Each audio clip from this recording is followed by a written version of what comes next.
Let me greet you all.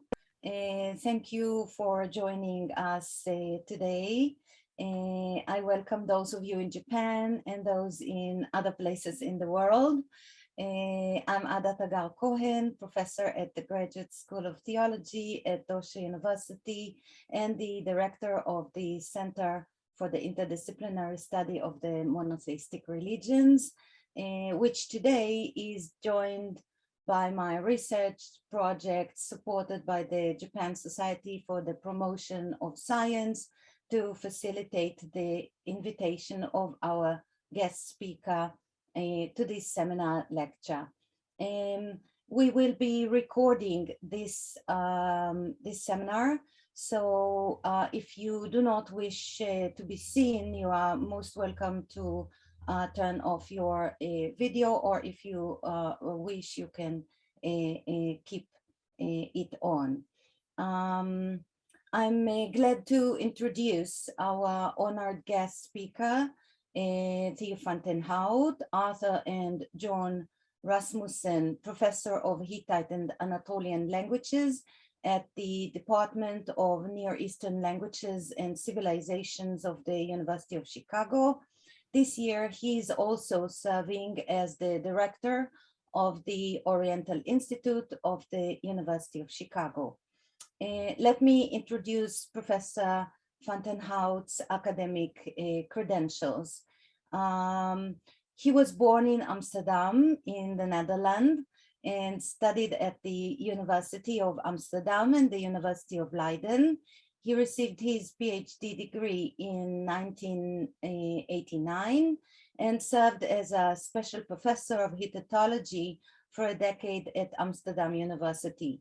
Since 2000, he has been a full professor of Hittite and Anatolian languages at the Oriental Institute of the University of Chicago, and is the chief editor of the Chicago Hittite Dictionary. Professor van Hout is also serving as a corresponding member of the Royal Dutch Academy of Arts and Science. Professor van Hout is a prolific scholar who has published a large number of books and articles, contributed chapters in volumes and lemma in different encyclopedia, while publishing the precious volumes of the Chicago Hittite Dictionary. On the chat, you may download an updated list of his publications, which I retrieved from academia.edu. So it's just very long, and I decided not to start counting them. Today, our seminar will relate to Professor van Hout's recent book, which brings together many of the topics he had studied during his long career. The volume that came out late last year is entitled History of Hittite Literacy, Writing and Reading in Late Bronze Age Anatolia, 1650 to 1200 BC. The volume covers the history of the Hittite kingdom and its aftermath from the point of view of its writing systems and the kingdom's inhabitants' ability to read and write. The book is full of insightful interpretations of the vast written findings accumulated by archaeological digs in Anatolia since the first dig in 1906, which uncovered the capital of the Hittites, Hattusha. The seminar today will be conducted as follows. First, Professor Theo van Hout will offer an introduction to the Hittites world, about 35 minutes or something. Then I will pose some questions on topics from his new book. And at last, we will have some discussions or questions and answers from you, the participants. So the introduction of Professor Theo Hout, which is titled Literacy avant la lettre, the case of Hittite Anatolia. Professor Hout, please, you have the, how should I say, platform of the Zoom. Yeah. Thank you very much. Well, the thanks is completely mine. I would like to start with thanking Professor Tagar Cohen for this wonderful invitation. It's even virtually, it's always wonderful to be in Kyoto, and I still have wonderful memories of my 2 times having been there. And I want to thank you all for attending this lecture on your Sunday morning. So thank you all for being here. Let me share my screen and start my PowerPoint. There we are. So what I would like to do, I have kind of divided up my my talk in 5 sections. So first, I will very briefly talk about the where, the what, and the when of the Hittite kingdom, and what we know or can say about Anatolian literacy in ancient Anatolia in the period preceding the Hittite kingdom, so what we usually call the Old Assyrian period. Then I will move on to literacy in the Old Kingdom period, then talk about the New Kingdom period, where also, and that is fairly unique, the Hittites developed their own indigenous script, so to speak. Then I will touch on the problem of the missing socioeconomic texts and the question of the use of wooden tablets in the Hittite kingdom. And then finally, I will briefly say something about the sociolinguistic situation and what happened to literacy in Anatolia, in the Hittite kingdom, when the elite, basically you could say, put an end to the kingdom, left at least the capital. So, sorry, I better do, yeah. So let's first talk about the where, what, when, and Anatolian literacy in the Old Assyrian period. So here you have a map of modern day Turkey, ancient Anatolia, as you all know it. You see there in sort of in the middle, a little bit right of the middle, Boğazköy, Hattusa, the what used to be the Hittite capital, and that is the place where, and Professor Cohen already mentioned it, where since 1906 systematic excavations have taken place, and during those excavations they found by now over 30,000 fragments of clay tablets with cuneiform script. The overwhelming majority of fragments of clay tablets indeed came from Hattusa, from Boğazköy in modern Turkish. But meanwhile, since the 1970s, a lot of other places in Anatolia have yielded fragments as well. But as I said, the overwhelming majority still comes from Hattusa. The period of the Hittite kingdom that we are talking about tonight, this morning, sorry, is between 1650 and 1200 BC.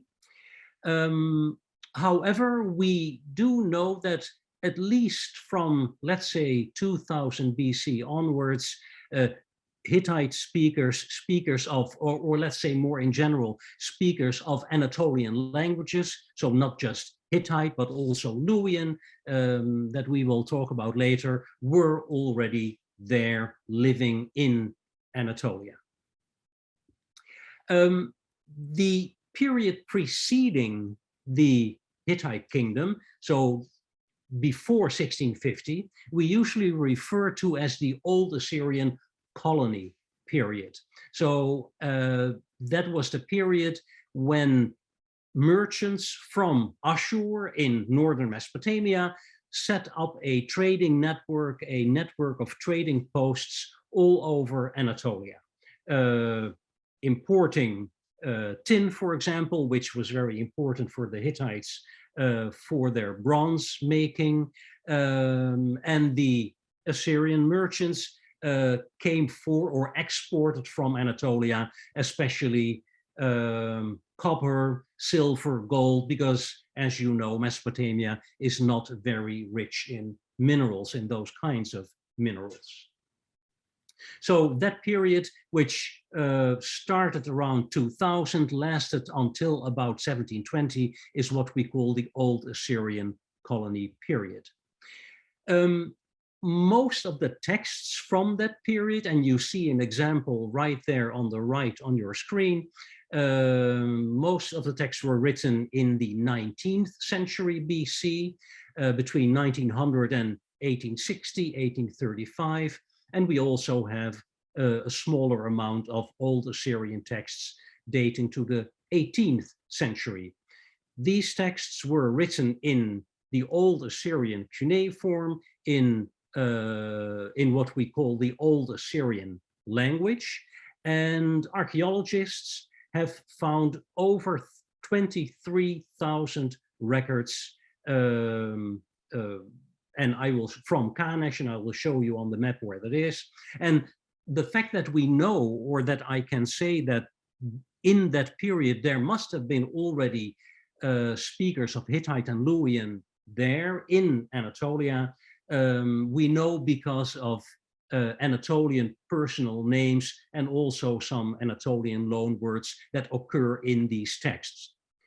Because these texts constitute the administration of the merchants with the local population and with the local governments that they did trade with.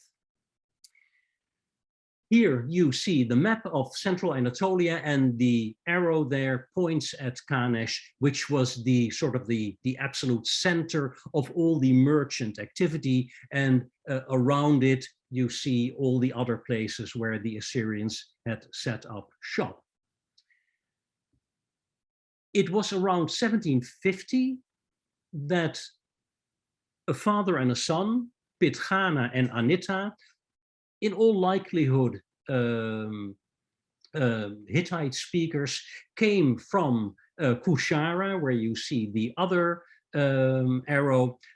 We don't know with certainty that Kushara was located there. The city, the settlement has not yet been located, but people generally assume that it was located somewhere in that area where the arrow is pointing to. So they came from Kushara, they conquered Kanesh to the left, which was, as I said, the center of the merchant activity, and that must have happened around 1750. And it was Anita who, for the very first time, consolidated Anatolia into a single kingdom. Before that, during most of the Old Assyrian period, Anatolia was more of a collection of independent city-states. Anita and his father, they conquered Kanesh. Anita made it into his power base, and we know that through the text that you see here, that Hittitologists know as the Anita text, which is an account by Anita himself of his res gestae, his exploits, his military exploits, and how he indeed united central Anatolia from the north to the south for the first time into a single kingdom. Now, this text comes from the later Hittite archives, from the Old and New Kingdom. And so you might say, well, how do we know that Anita was a real historical figure? Well, we do know that because Anita, his name, is attested in, was attested in Kanesh, in at least 2 documents. There is on the top left a little tablet that in the first line bears his name, Anita, and on the bottom right you see a pretty famous spearhead with an inscription which says Palace of Anita, the King. And now this kind of inscription, Palace of Anita, is a typical example of early literacy, of early script usage.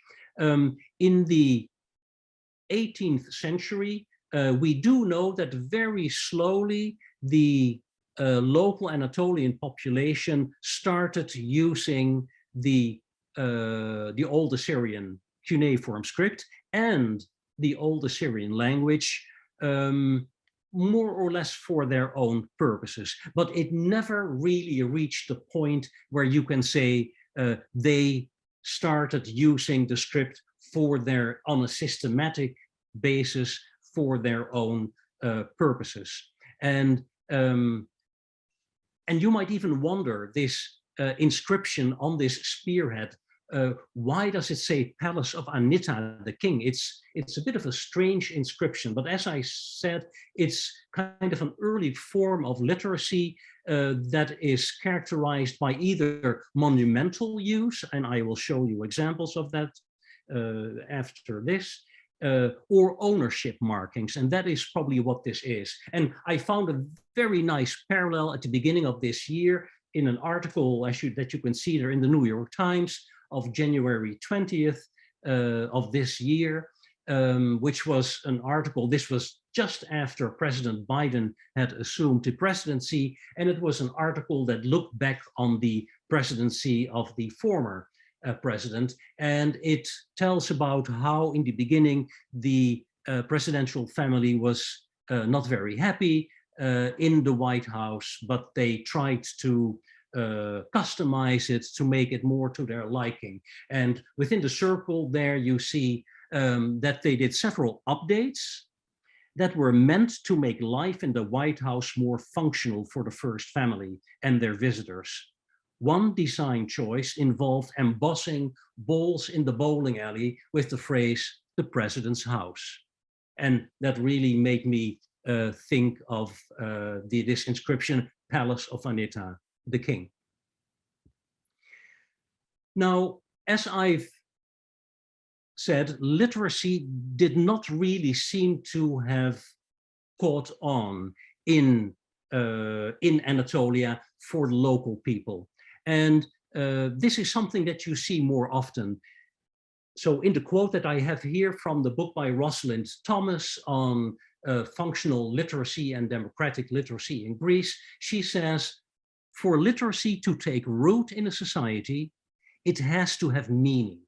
It needs to have obvious and valuable uses. It needs to be relevant or empowering in some way. And it needs to be in a language that is actually used by the people who are learning to read. And that is something that was not yet true for the Anatolians in the Old Assyrian period. They wrote when they did, and it didn't happen very often, they wrote, they used the Assyrian language, not yet Hittite. There is not a single tablet among those 23,000 that were found in Kanesh that has a Hittite text on them. And that brings me to how then did literacy in the end develop in the Old Kingdom? That is the Second Kingdom. It was around 1650 when the Kingdom of Anita had long since vanished, and also the Assyrian merchant colonies had stopped existing.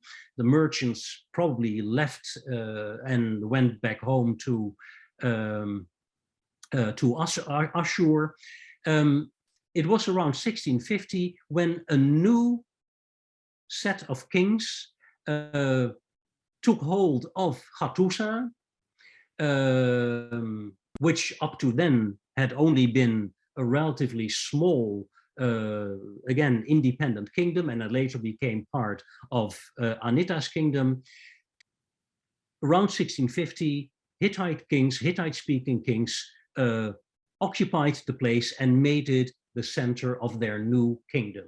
And as Hittite kings would always do in the course of Hittite history, their main focus was to the east. The east, Mesopotamia, that was the center of the civilized world. That was the center of the sophisticated world.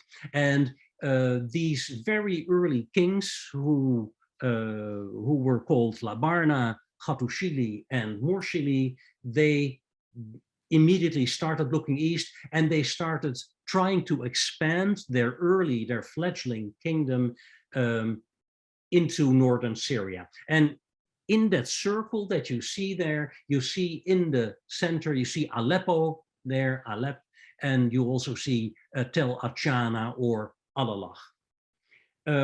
Alalach, of course, has been excavated. It was destroyed by King Hattushili, and if you look at the cuneiform type of script that the Hittite kings started using from then on, you can see that it is based on the Syrian cuneiform. This in itself is interesting because they clearly did not continue the old Assyrian one that they were somehow familiar with, but apparently between the leaving of the merchants, so between, let's say, 1700 and 1650, that tradition, literacy, whatever was there, got lost. And when the Hittite kings moved to northern Syria, trying to expand their kingdom, that is what they took as the example. That is what they took as the script that they imported. And the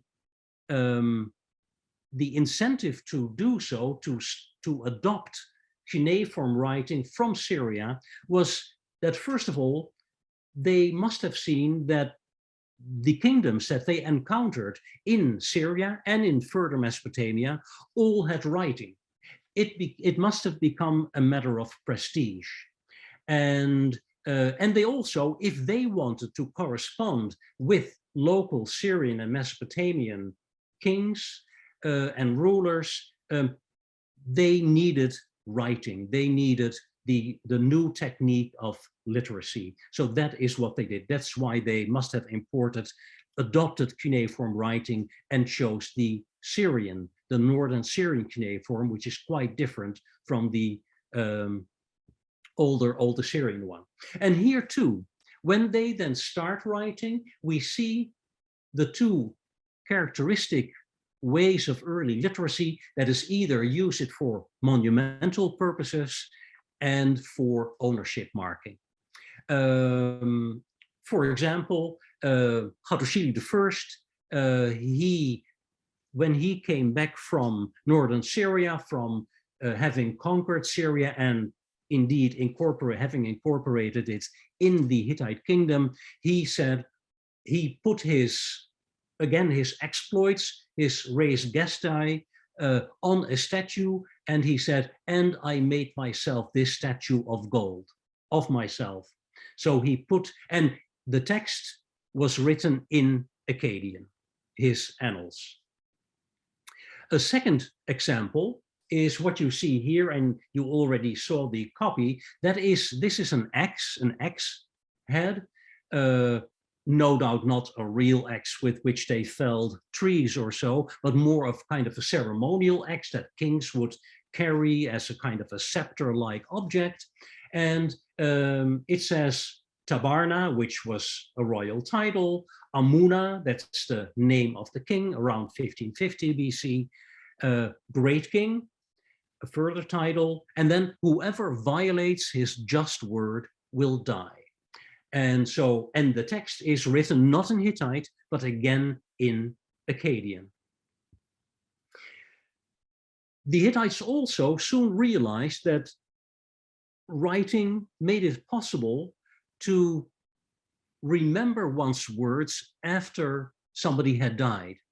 And so one of the very first texts that we have, again written in Acadian, is what we call the political testament of that same king Hattusili I.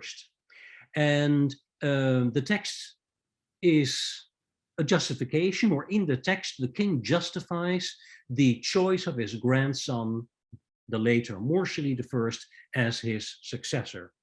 And he first sketches the history of how he came to his choice, and then he addresses his grandson directly, and he then says, I have given you, Morsili, my advice, and this tablet they shall read before you every month. So he realized that his words could still be heard, being read out loud to the young king when he, Hattusili himself, was no longer there.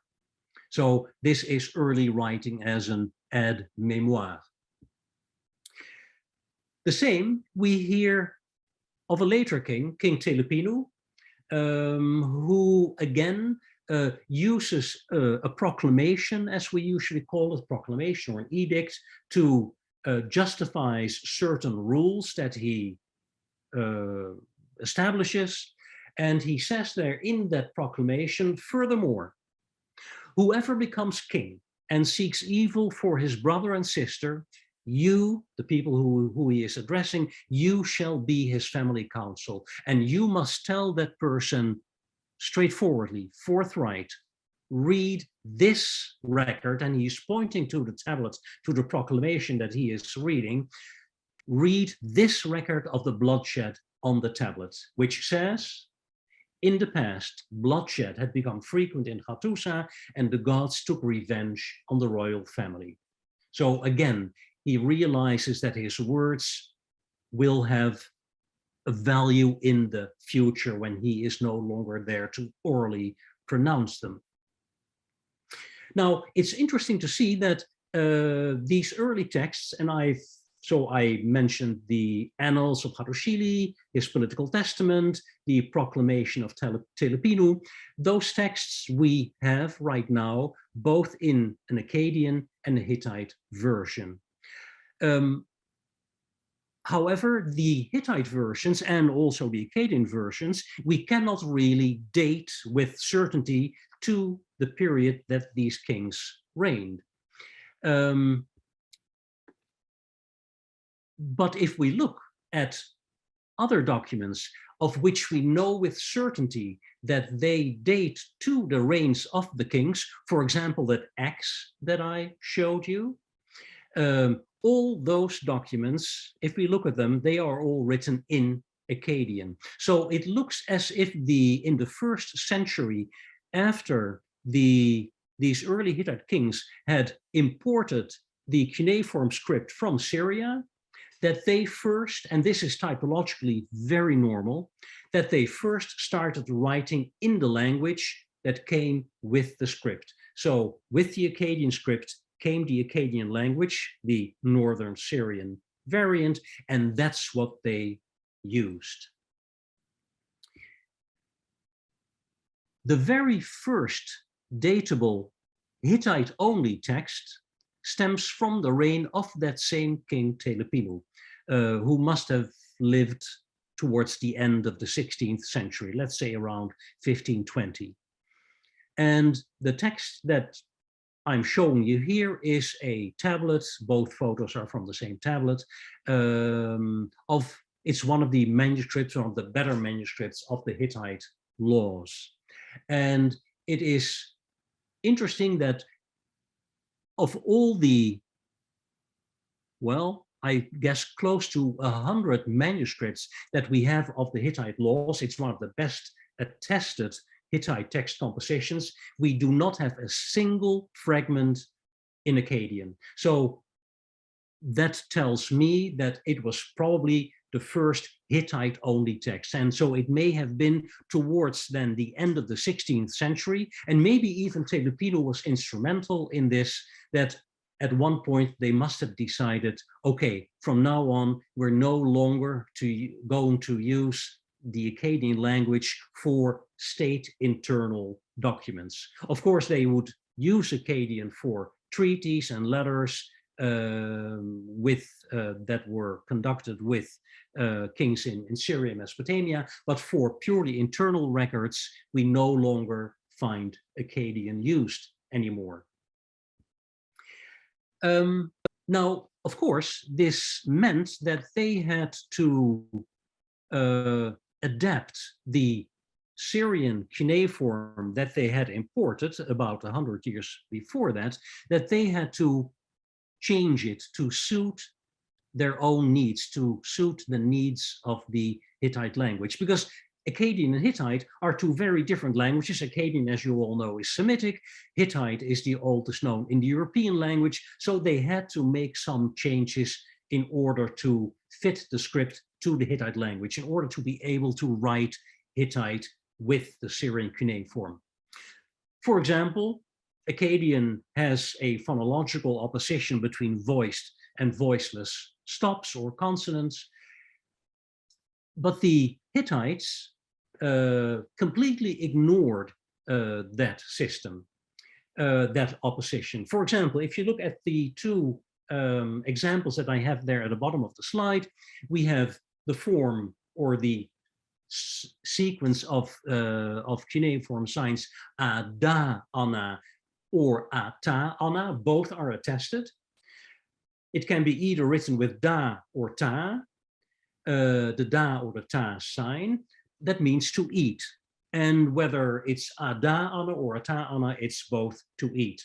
Whereas the sequence ad da ana or at ta ana, written with either with the da signs or the ta signs, that suddenly, but double, that suddenly means something completely different, and the father. So they created a new opposition, which possibly expresses an opposition that Akkadian didn't really know, but was important for the Hittite language, an opposition of long versus short consonants. It's maybe something like the opposition between English bookkeeping versus beekeeping, long consonants versus short consonants. Another thing is that they, when they adapted the Syrian cuneiform system, they started also simplifying the cuneiform writing system. If you look at the two cuneiform signs here on the screen, the signs sha and ta, as we know them from the Hittite tablets. If you look at the North Syrian texts, as we know them almost exclusively from Alalach, you see that whether there is one inscribed vertical or two inscribed verticals, or whether there is no inscribed vertical, the Northern Syrians used these signs indiscriminately. In one line, you have to read it as sha, in the other line, you need to read it as ta. They make no systematic distinction between them. The Hittites must have found that very confusing, so they simplified it, and any Hittitologist will tell you, and the Hittitologist in the audience can tell you, that indeed the Hittites extremely systematically distinguished between the sha sign with one inscribed vertical and the sign with two inscribed verticals that we read as ta. Another thing that the Hittites probably found confusing is the polyphony, if I'm pronouncing it correctly, that is very pervasive in Mesopotamia, in Mesopotamian cuneiform in general. The Hittites reduced that to a very large extent, and I must say I'm very glad they did. For example, the sign that you see there, the cuneiform sign at the bottom, that can be read U, Ud, Pir, Tam, Babar, or Utu in different contexts, but it has in principle all these readings. Now, those are still present in the Hittite cuneiform, but this was something, as I said, that was very normal in Mesopotamia, and the Hittites did away with most of it, fortunately. Another interesting thing is the introduction of word space. I showed you this tablet before. This is one of those old Assyrian tablets. I could have put up here any Mesopotamian tablet in Acadian. Word space basically doesn't exist. It is one solid block of cuneiform signs. And of course, for somebody practiced, for an Acadian native speaker who is literate and who can read cuneiform, it's not really a problem. In principle, you don't really need word space. It takes a little bit getting used to, but you get used to it very quickly. Now, the Hittites must have found it confusing, and here you have a pretty random Hittite tablet, and you immediately, even if you don't know cuneiform, you can see that there are these spaces in each line, spaces between words. So that was something very, in a way, you could say, very modern. Another thing is they expanded the Syrian cuneiform system in order to adapt it to their needs. Now, for example, they needed syllabic signs to express the sound F, fa, fe, fi, fu. Now, they didn't need that for Hittite. Hittite apparently didn't have a real F, but they wrote other languages with their cuneiform script, like Peleic, for example, and the indigenous Hittian language that did have an F. So in order to be able to write those texts, they needed an F. And what they did is they used the wa sign that you see on the far left in the first line. They combined that with the a cuneiform sign, which they then made subscript. And so on the right, you see the result, the wa sign with a subscript a, that became their way of expressing this F sign. So that's the fa, and then below you see the fu, the fo, and the fe sign. Okay, so that brings us then to the literacy in the New Kingdom and a second script. What I just told you is a process that happened in the second half of the 16th century, probably. And after that, you get a kind of a dark period in Hittite history, but the light comes up again towards the end of the 15th century when we have the New Kingdom. Once they had decided to start writing in Hittite and to adapt the original Syrian cuneiform script in order to be able to write Hittite, Hittite literature could develop. And here you have what genres we distinguish within Hittite, and I've distinguished here two groups: short-term texts that are largely administrative, and the long-term texts that form all the more, let's say, narrative texts that the Hittite ruling elite found important to, first of all, write down, and then to keep and to constantly copy. So they always wanted to have more than one copy, so to speak, in their archives, in their tablet collections.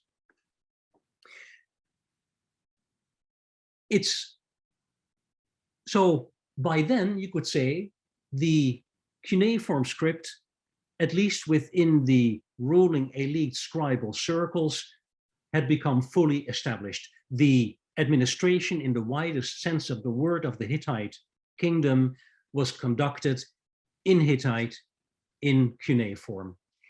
Yet, probably in the 15th century, the Hittites still developed their own indigenous script that we nowadays refer to as Anatolian hieroglyphs. In books, you might still find Luwian hieroglyphs. I'll explain that in a moment, but nowadays we mostly speak of Anatolian hieroglyphs. And that was a writing system that had nothing to do with Egypt. They're just called hieroglyphs because they look like often you recognize objects, little people, body parts, pieces of furniture, those kinds of things. So for example, I don't know if you can see my cursor. Here you have a vase, for example. Here you have a little person. Here you have the profile of somebody. This is an ear, etc., etc. So that's why we call it hieroglyphic, although it has nothing to do with Egypt. This script originated from a local repertoire of symbols that was already around. We have earlier examples in Anatolia, but that then was probably deliberately and systematically by the Hittite ruling elite expanded into its own writing system. And they used it for, so what you just saw, let me go back one slide. What you see here is the use of that hieroglyphic script for the, let's say, the micro purpose of seals. Every important person had his or her, mostly his, personal seal that they could use, that they could impress on, as you can see here, pieces of clay that were then attached to documents or to crates with goods, whatever. We don't really know what they were attached to, at least not in most cases, I would say. So those are the seals in which they functioned. But the Hittites also used those Anatolian hieroglyphs for macro purposes, for monumental use, of which you see here two examples. On the top left, you see the left half of the inscription at Vrachten. You see there on the far left a god who is not identified anymore. And on the right, you see King Hattusili pouring a libation from a vase that he holds in his hand. And how do we know it's Hattusili? Because of the, and this is Hattusili III from the 13th century, because to the left of his head, you see three signs in these Anatolian hieroglyphs that read as Great King Hattusili.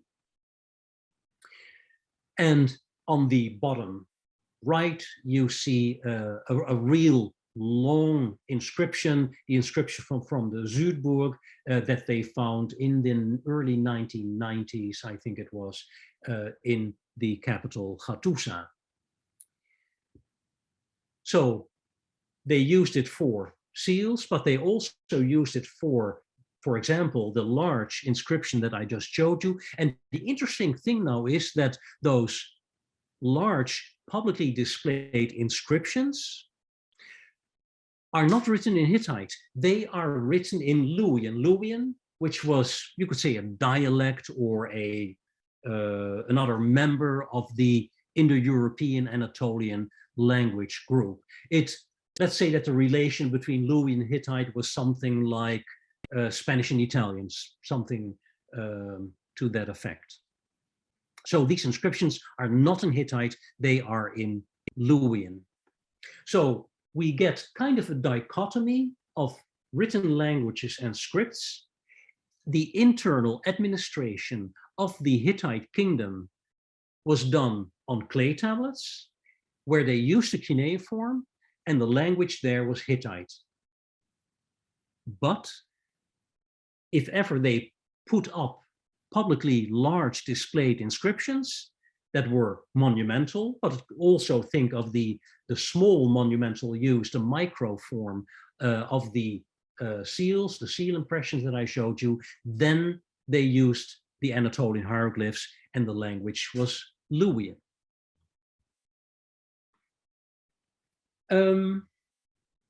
That brings me back to the literature and the text genres. So this is, I already showed you this slides, it shows you the short-term and the long-term texts. And they are in principle all written in Hittite with some Pellagic and Luwian and also some Sumerian, Akkadian, and Hurrian compositions thrown in that were mostly learned texts for the learned scholars, let's say. And that brings me to the next section, the problem of the missing socioeconomic texts of the wooden tablets, because on the left here, you have the short-term texts that in a way, or not in a way, that you could call administrative in the narrower sense. However, where are the socioeconomic documents that we know so well from Mesopotamia? The adoption records, the debt notes, the contracts, court records, disbursals, tax documents, land sales, etc., etc. Didn't the Hittites do adoption? Didn't they have debts? Didn't they conclude contracts, etc., etc.? Of course they did. Now, most scholars looking to Mesopotamia, where frankly these records make up the bulk of the written legacy from Mesopotamia, they say, well, the Hittites did have them. Of course they had them, because they were so influenced by Mesopotamia, but they wrote them on perishable material, on wax-covered wooden tablets. This is what they might have looked like. This is a replica of a Roman tabula. And we have one actual ancient example from the Hittite period, which was not found in Anatolia, but off the coast in the famous Uluburun shipwreck. And there they found this tiny little tablet. It's very small when you go to the Bodrum Museum.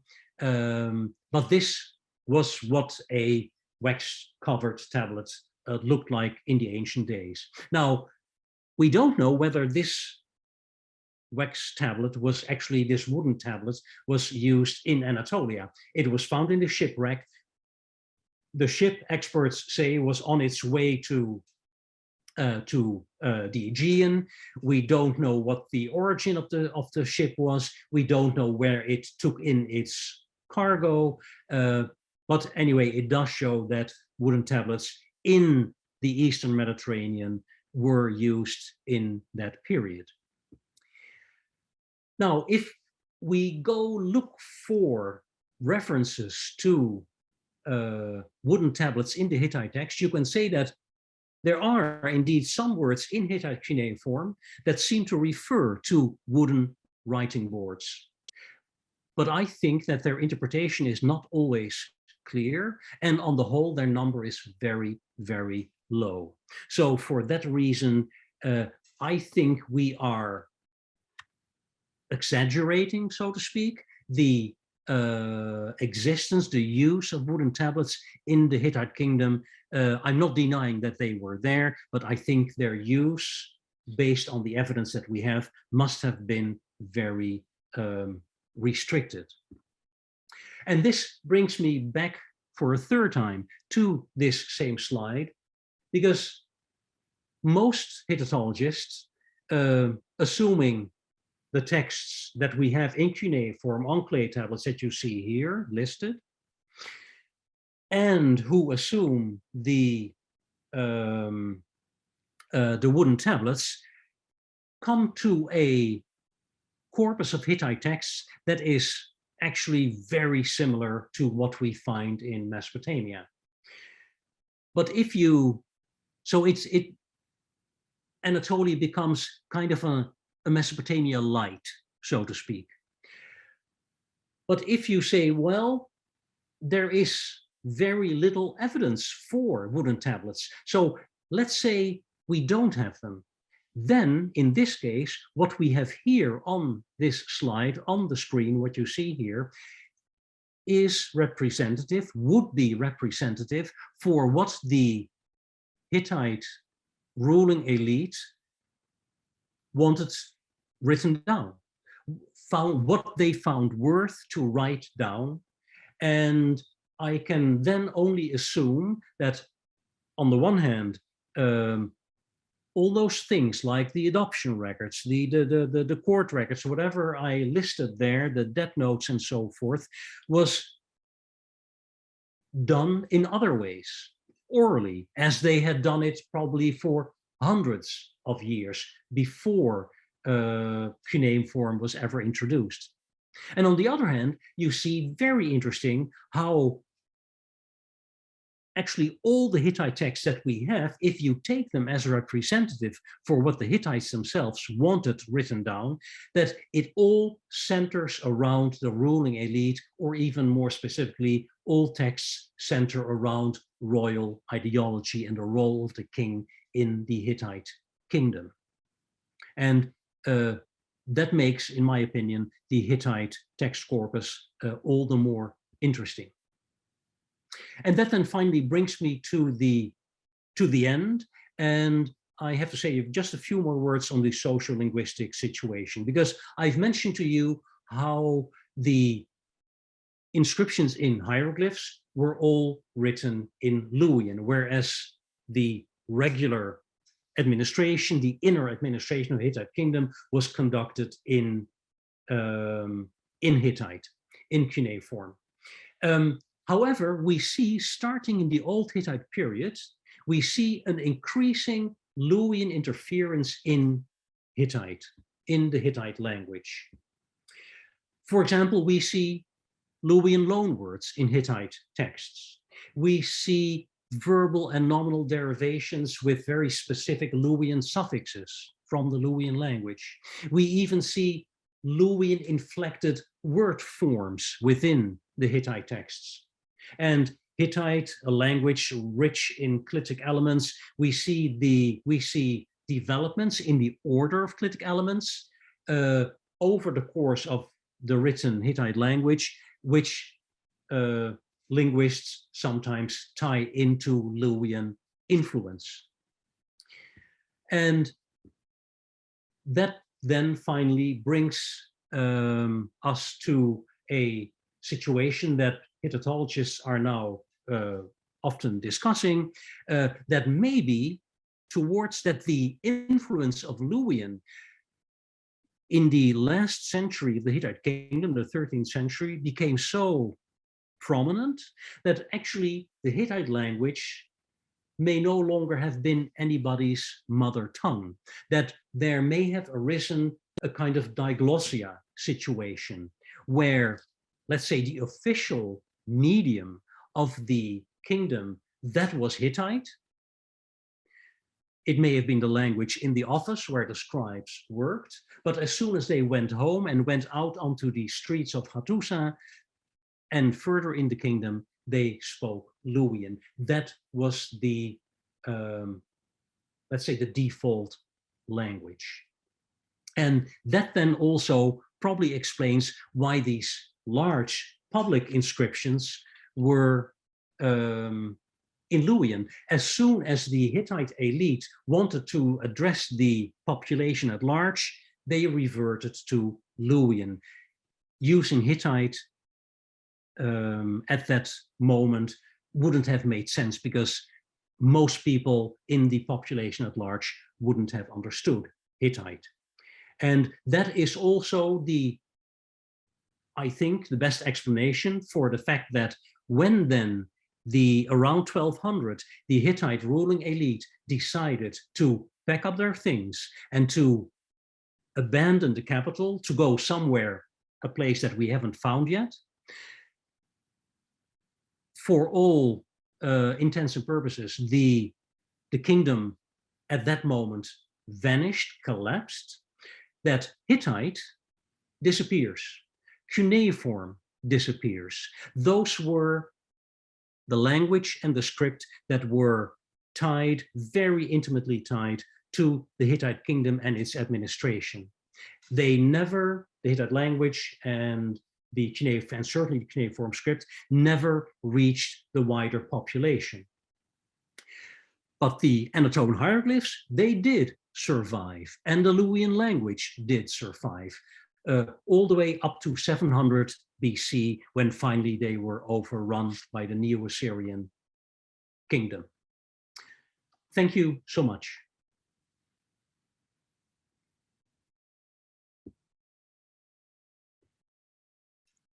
Sorry, thank you very much.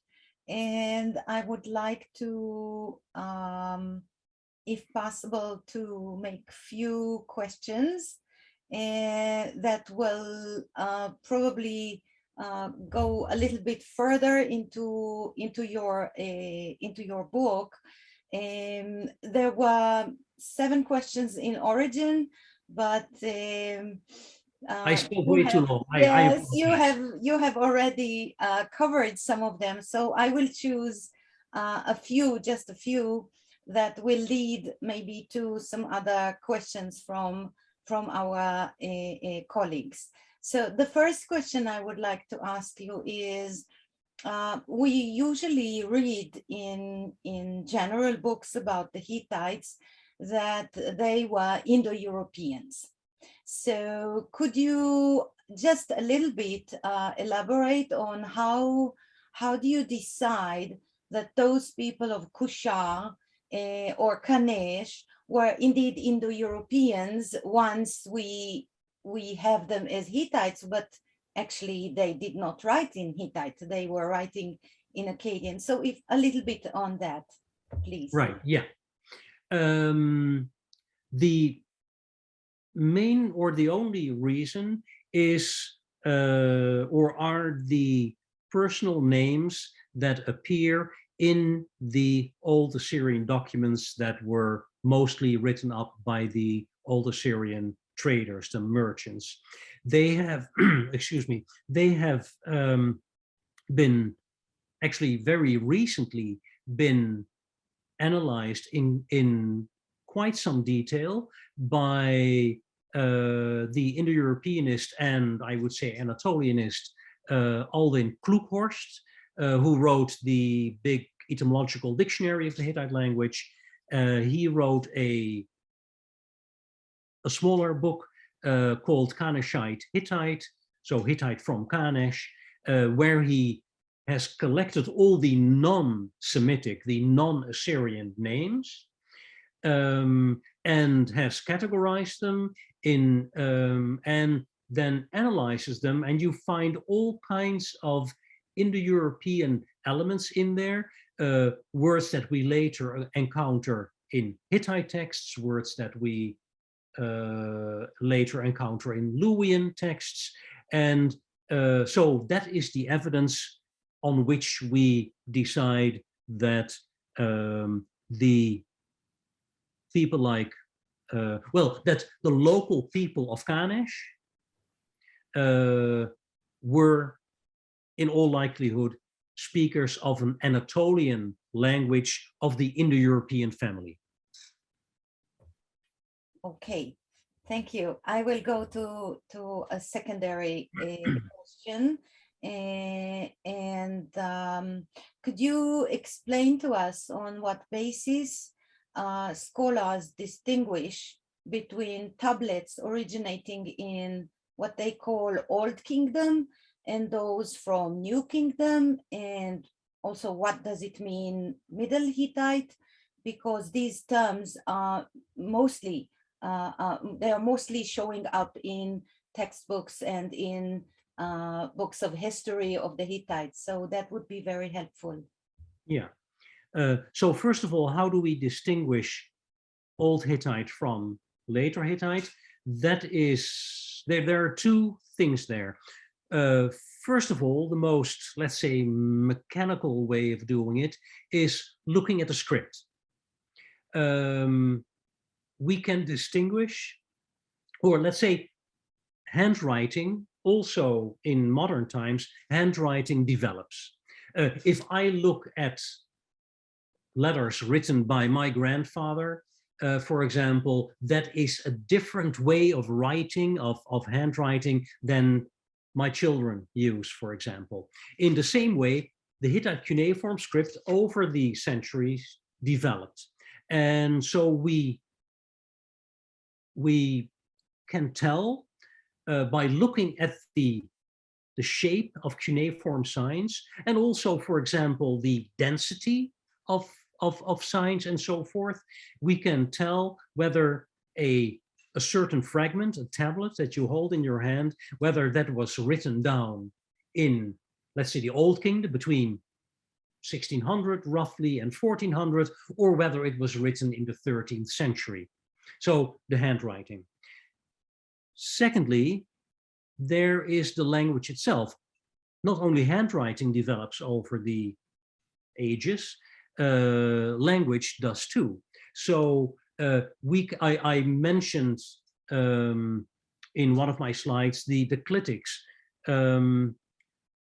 So the you can see over the Hittite is, as I said, a language rich in clitics, and you can see how they change over time throughout the history of the Hittite language, and also forms of the verb, forms of the noun, etc. They change over time. There is this increasing Luwian influence, for example. So we can also look at the language to say, oh, this is clearly, this reflects older language and this reflects much later language.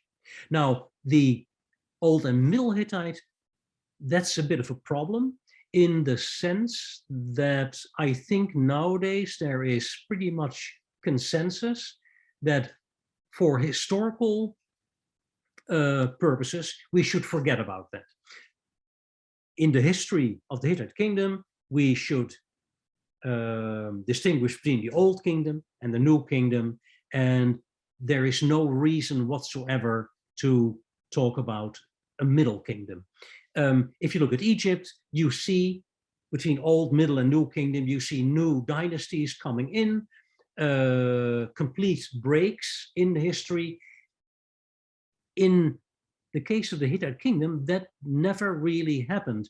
There are even scholars, and I don't necessarily disagree, who say that actually from Anita onwards, all the way to the end of 1200, it was basically one big family affair. And so there are no major breaks in Hittite history.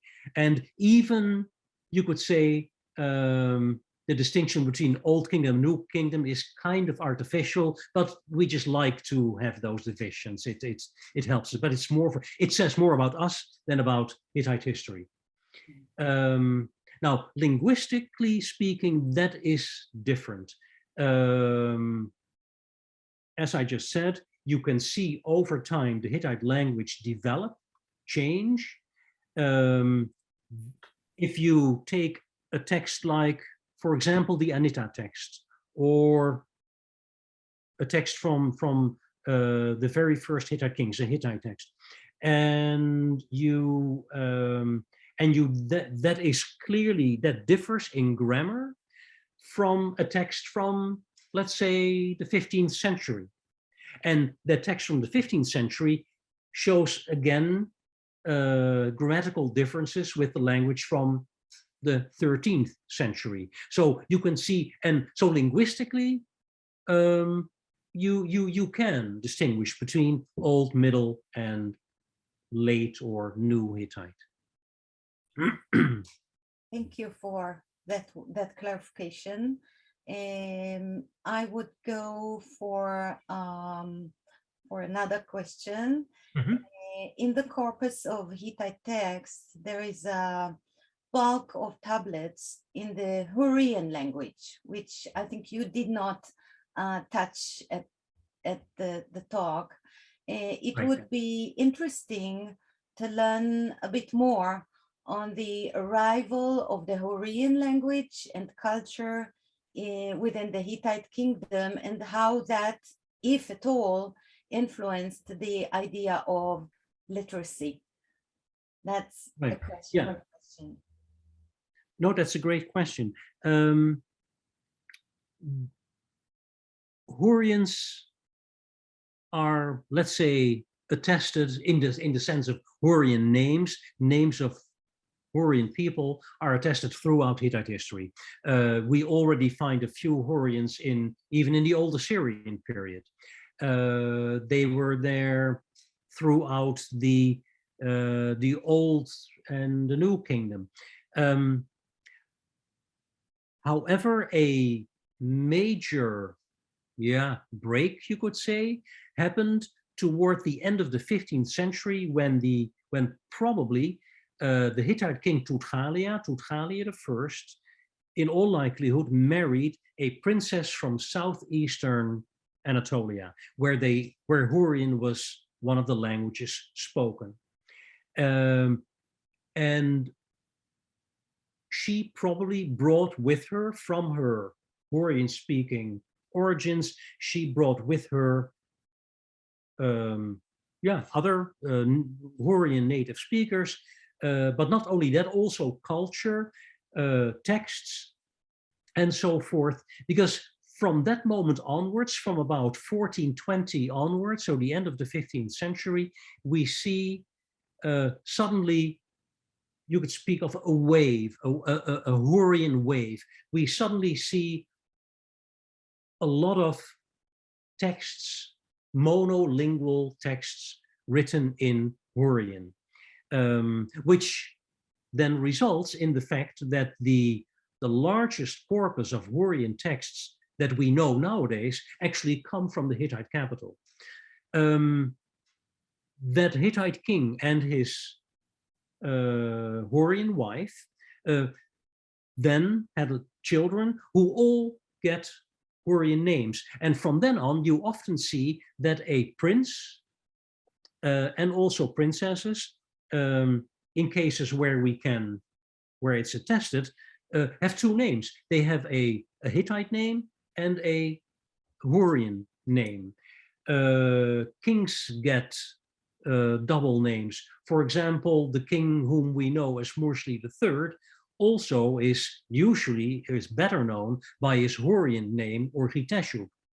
And in the same way, we know that Hattushili and Tudgalia, although we're not exactly always sure which name, but in all likelihood also had a Hurrian second name. So within Hittite ruling circles, Hurrian became, I guess you could say, somewhat of a fashion. And this originally Hurrian queen, the wife of Tudgalia I, brought, as I said, with her also Hurrian culture, Hurrian scribes or people who were literate, and probably at her demand started writing down Hurrian cultic texts. Most of the Hurrian texts that we have, that's that corpus of Hurrian texts that I just mentioned, is of a cultic character, which makes it actually very different for us to understand them. But that's a whole other thing. To what extent, to come back to part of your question, to what extent that might have had an influence on Hittite literacy, that is difficult to say. When this Hurrian wave starts around, let's say 1400 or so, then Hittite literature, and I showed you the slide with all the genres, had already developed. So literacy had already established itself, I would say, fully. So yeah, to what extent it influenced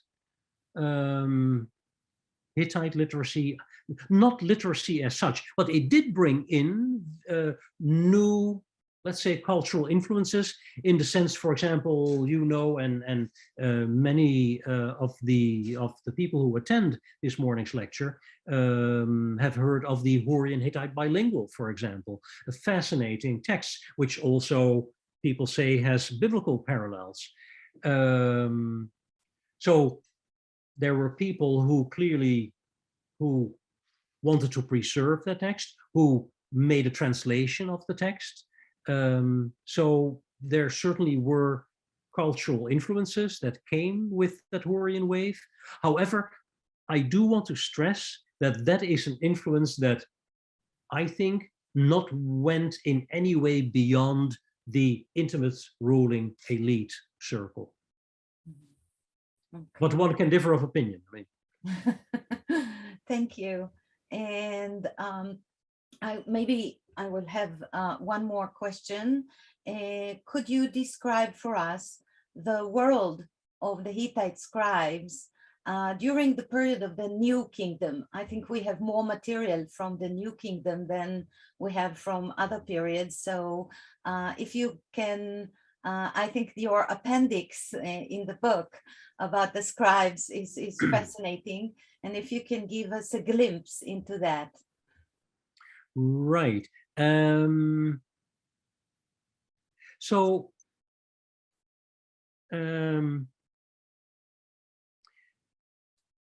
I think if we look at our evidence, that literacy in Hittite and in cuneiform was very restricted to a class of professional scribes. Scribes who were in the service of the kingdom, who read for them, who wrote for them. I have no idea whether kings were literate, for example. We have, you could say, basically no evidence for Hittite kings ever having been actively literate. And so scribes had to perform all these tasks for them.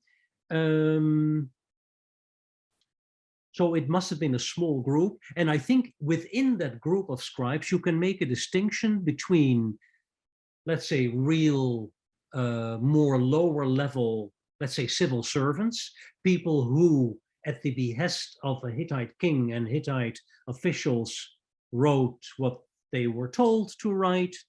But there were also definitely people who, after the first stage of acquiring active literacy, became more scholarly interested and started collecting compositions of all kinds from Anatolia, from Anatolia in the wider sense, from Western Anatolia, from Eastern Anatolia, who started collecting texts from, well, for example, Hurrian texts, maybe also texts from Mesopotamia, and they did so, I would think, and I think most people agree with that, at the orders of Hittite kings who said, who told them to, for example, to collect certain rituals, rituals that had a therapeutic purpose, because you would never know that you might need them one day.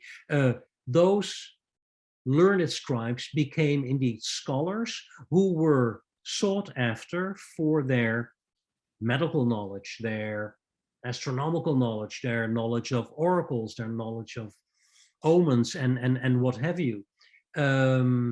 So they were, I guess, originally asked by kings, ordered, I should say, by kings to collect texts from other parts of the then world, but who then maybe have slowly or did develop their own interests in scholarship, scholarship for scholarship's sake. I don't know if that answers your question, and I may not have, but that's what comes to mind right now. It did. Okay. So let me stop my questions over here, and I would like to open the screen for all participants to have the gallery. And please, those of you who wish to ask any question in relation to what we have had today, I would be very happy to hear some questions from you, the participants, those of you who are in the Mesopotamian region, please.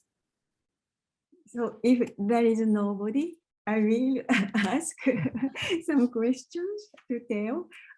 Thank you very much for the excellent and fascinating lecture. And very, very interesting. And I liked very much about the rational reaction of the Hittite scribes to the writing, and reducing the polyphony and the clearing the sign shapes, and the making the word space between the words, and the very, very nice. And the Hittites are very calm and recreated their, I mean, adapted very nicely cuneiform writing to the Hittite. And I loved to hear that. And my question was about the wooden tablets and about the socio-economic writing. Yeah. You said that, well, probably they used wax-covered wooden tablets, but there were not really evidence for that, right? Yeah. Yeah. And I was thinking, Ashurbanipal's library records, which listed many tablets as well as wax-covered wooden tablets. But nowadays, there were almost no remains of that wooden tablet. So probably in Anatolia also, there were numerous wax-covered wooden tablets, but archaeologically, we have no evidence for that. Because I cannot imagine empire, but the huge empire without any bookkeeping, how do you say, bookkeeping system. Yeah. So, many parts probably, as you said, many agreements and the so forth were done by orally. Yeah, but still, from the Mesopotamian, Sumerian, Ur-3, the situation of that, the huge amounts of tablets, for me, it's very hard to imagine how they organized the empire without these documents. Yeah. Yeah. No, you are right. It is difficult to imagine. On the other hand, so Hittitologists have pointed at all kinds of words, and I have discussed them in my book word for word, terms that they say refer to wooden tablets. If you go through them very carefully, I personally think that many of them do not denote wooden tablets. For example, there's the term gish-ghur, the Sumerographic combination, which everybody says, oh, those are wooden tablets. Well, in Sumerian, gish-ghur doesn't mean, as far as I have understood, doesn't mean wooden tablets. So that would be a unique Hittite development. But so first of all, if you look in the Hittite cuneiform texts for words that might refer to wooden tablets, the evidence actually is very, very slim. The other thing is that, okay, in Mesopotamia, they had wooden tablets, fine. But all those texts that I mentioned, the death notes and all the other records, they wrote them on clay. Why would it be exactly those documents that actually had legal value, that were important documents, why did the Hittites choose to write them on wooden writing boards, which were much more perishable than clay tablets? And also you have then to assume that there was a switch, because in the Old Hittite period, we have these so-called land deeds that we usually know by the German term, the Landschenkungsurkunden. They wrote them on clay, and then suddenly at the end of the 16th century, the 15th century, they stopped. And so the thinking is, well, they then must have switched. They must have had reason to switch from clay to wood for those very important documents. And I just can't imagine why that would be. And so on the one hand, the very, in my opinion, very slim evidence for the actual existence and use of wooden tablets. And then the strange fact that it is that, as opposed to Mesopotamia, the Hittites apparently chose to write those texts on wood, whereas everything else they did on clay, is something that doesn't make sense to me. So I'm not saying that I'm right, absolutely not, but I think it is worth considering that maybe wooden tablets were not that pervasive in the Hittite kingdom. We also have to take into account the fact that many of these documents that we know from Mesopotamia were between individuals, not always between the state and the population. There is absolutely no reason to think that the local Anatolian population ever were or became familiar with cuneiform and clay tablets. There is not a single shred of evidence to say so. So all these things together make me want to consider the other option, that perhaps the Hittite society functioned in a different way, and that all these things like adoptions and death notes, etc., were conducted in maybe more oral ways, as they always had done hundreds of years before. And I think there are actually if you go look to other societies, I think in Mesoamerica, for example, where there were indeed societies where that all these things were done indeed orally, by handshake or whatever. So, I mean, you are right, it's a big problem. And I just want to put the other opinion in my book out there, and maybe tomorrow they find a big cache of wooden tablets with adoptions and death notes. Okay, then I'm wrong. Okay, that's fine.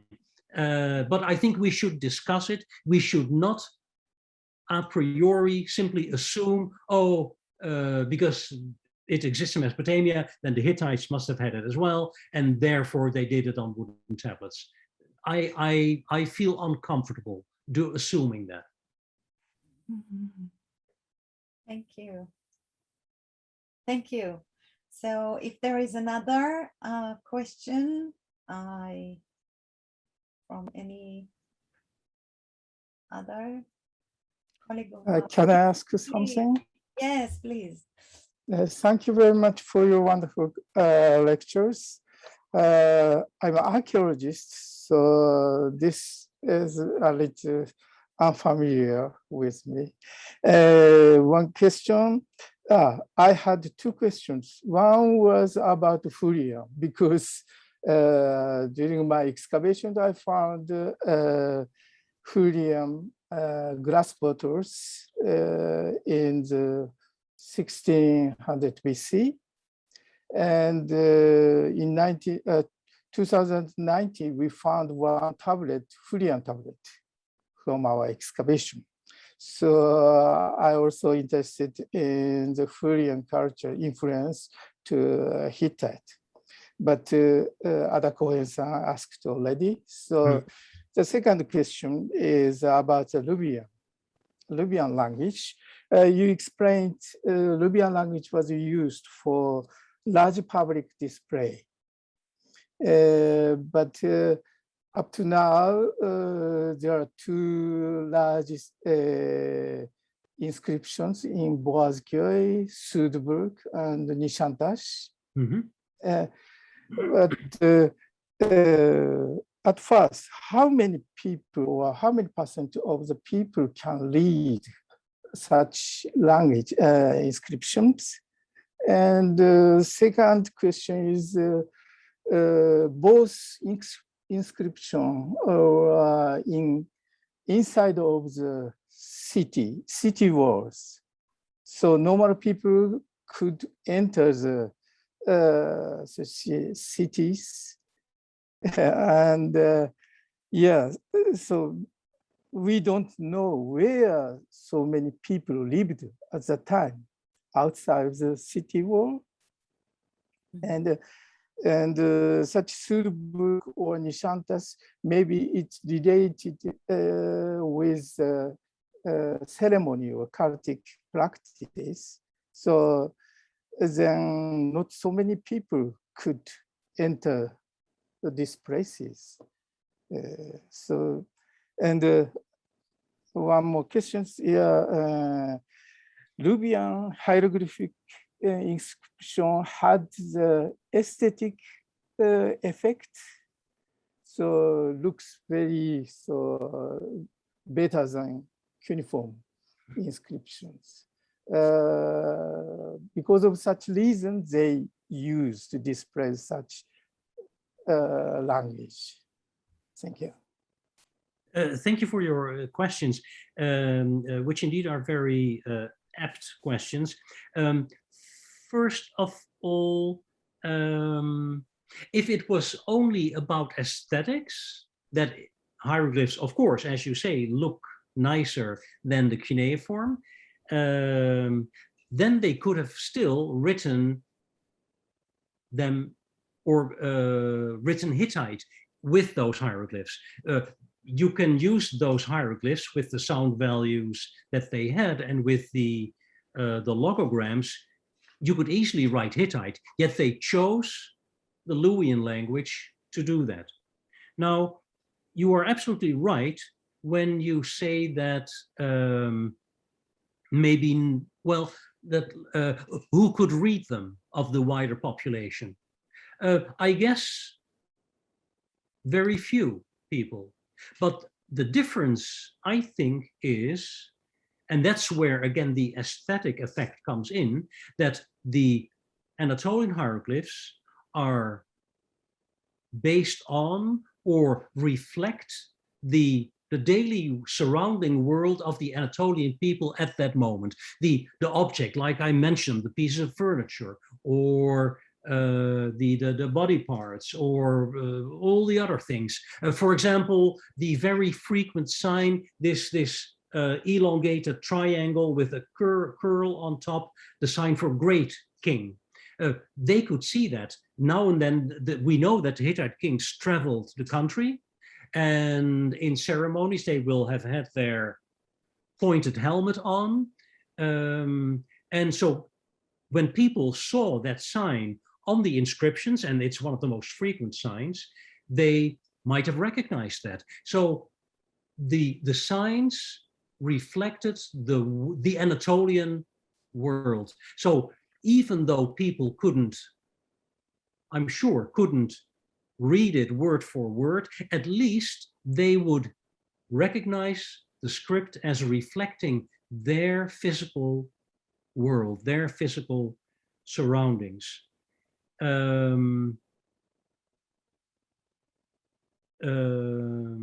Yeah, did I address? So yeah, literacy in hieroglyphic must have been, oh yeah, the other thing that you mentioned, how many people actually were able to get into within the walls of the city and see them. Well, I think if we look at the Hittite festival texts, there are several occasions where there clearly were a lot of people, let's say 100 or more, who were within the walls and attended ceremonies and may have seen those inscriptions. And of course, those inscriptions, you correctly mentioned two of them from in Hattusa, the Südburg and the Nishantash inscription, but we also have them in the periphery of the Hittite capital. I'm thinking of Jalboerd, for example. We have the inscription, I'm blanking on the name now, the Karakuyu, a dam, the Emir Ghazi altars, for example. So we have nowadays quite a range of Luwian inscriptions in the hieroglyphs, let's say all over central or at various places in central Anatolia. So the population, I assume, could see them, and whereas they may never have seen or may never see cuneiform, because that was just only for the inner administration, but cuneiform would also have, as you already implied, would have been completely abstract to them. They wouldn't recognize anything like modern people often nowadays refer to. When they see cuneiform, they talk about chicken scratches. It might have looked the same to them, but the hieroglyphic script, that was their own, and that may also have been the incentive, or because I don't think I mentioned that, the incentive for the ruling elite to develop, to deliberately, next to the cuneiform script, develop a second script, was exactly for, I could imagine, for that purpose of the Hittite may not have been the language of the population at large. The cuneiform script was not accessible to them, but when they, so to speak, spoke to the larger population in a language that they did understand, Luwian, and in a script that reflected their world, even if they couldn't read it word for word, sign by sign, I think that may have been an important incentive to deliberately develop the Anatolian hieroglyphs. Thank you very much. Thank you. Thank you. I think our time is coming to close, and it's just we are at the time. So I will have to stop over here and thank all of you for participating this morning. And of course, I thank a lot Professor Theo van den Hout. Thank you all for joining us this morning. And I hope we will be able to have more of these kind of seminars and lectures in the world of the Zoom. Maybe we will be able to have some more. I hope again that Theo van den Hout will be able to come to Japan, and that we will be able to go over to Chicago or any other place in the coming future. So everybody, thank you very much, and may you have a very good afternoon. Thank you. Thank you. Thank you all very much. Again, my apologies for speaking too long, but thank you all very much for attending and for all your wonderful questions. Thank you. Thank you.